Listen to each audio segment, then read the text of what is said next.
Seorang nelayan miskin yang hidupnya menanggung keluarga dengan hasil tangkapan ikan. Malangnya tangkapan ikannya selalu nihil. Hanya menggunakan jala, dia menebarkannya di tepian pantai dengan harapan akan ada ikan yang tersangkut. Beberapa kali dicoba, nampaknya belum ada rezeki buatnya. Begitulah beberapa hari dan dia tidak berputus asa. Dia mempunyai kesabaran dan tekad berusaha yang tinggi.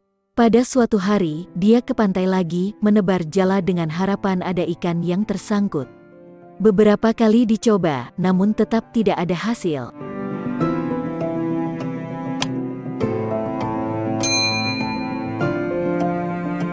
Suatu ketika dengan langkah longlai tapi penuh harapan, dia kembali menebar jala. Lalu Allah menakdirkan seekor ikan besar terperangkap dalam jalanya. Alangkah gembiranya melihat ikan besar itu. Sambil menarik ikan tersebut, dia pun membayangkan apa yang akan dilakukan dengan ikan itu. Akan aku beri makan kepada keluargaku sehingga kenyang. Demikian nelayan itu merencanakan apa yang akan dibuatnya terhadap ikan itu. Malangnya, tiba-tiba datang seorang raja dengan pasukannya. Raja itu sangat tertarik melihat ikan besar yang baru diperoleh nelayan itu. Lantas, disuruhnya pengawalnya mendapatkan ikan tersebut dari nelayan. Sudah tentu nelayan itu sangat keberatan. Setelah merasakan bahwa dia tidak dapat mempertahankan ikannya itu dari sang raja, dia pun meminta harga sebagai bayaran. Dengan angkuh, pengawal itu merampas ikan dan mengatakan raja tidak membayar harga daripada apa yang dikehendakinya. Maka ikan itu pun dibawa pergi. Bergenang air mata sang nelayan miskin yang lemah dan tak mampu berbuat apa-apa. Haknya dirampas. Kepada siapa hendak dia mengadu? Hanya kepada Allah Tuhan yang satu. Dia pun menadahkan tangan dan berdoa. Sementara raja itu, dengan senang hati karena dapat ikan, disuruhnya tukang masak istana segera masakan ikan itu. Ikan yang besar itu dilahap sang raja sendirian. Malangnya, beberapa hari setelah makan ikan itu, raja telah dijangkiti satu penyakit aneh.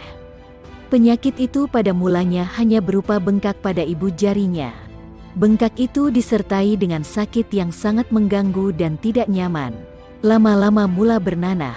Tabib istana dipanggil dan setelah dicermati, dia menasihatkan supaya ibu jari kaki raja itu dipotong.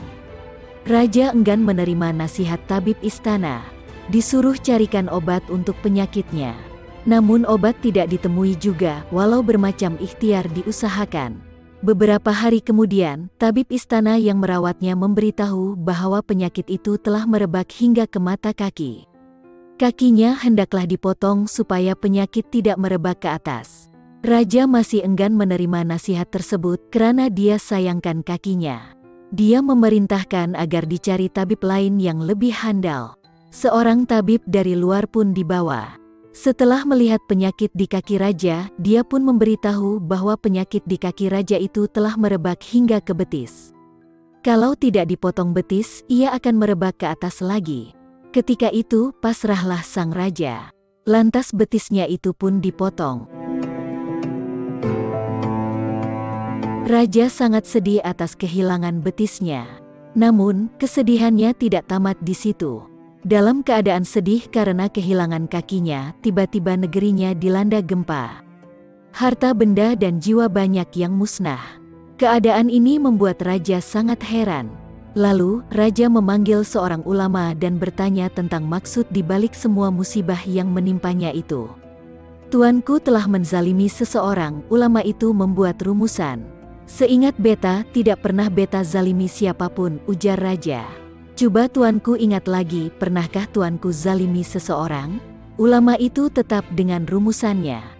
Maka, ketika mengimbau kembali apa yang telah dilakukannya, raja pun teringat perihal ikan yang dirampasnya dari nelayan. Ketika dia merampas ikan itu, dia tidak merasakan itu satu kezaliman. Apalah harganya seekor ikan? Perkara kecil di mata tuanku adalah besar di mata nelayan itu.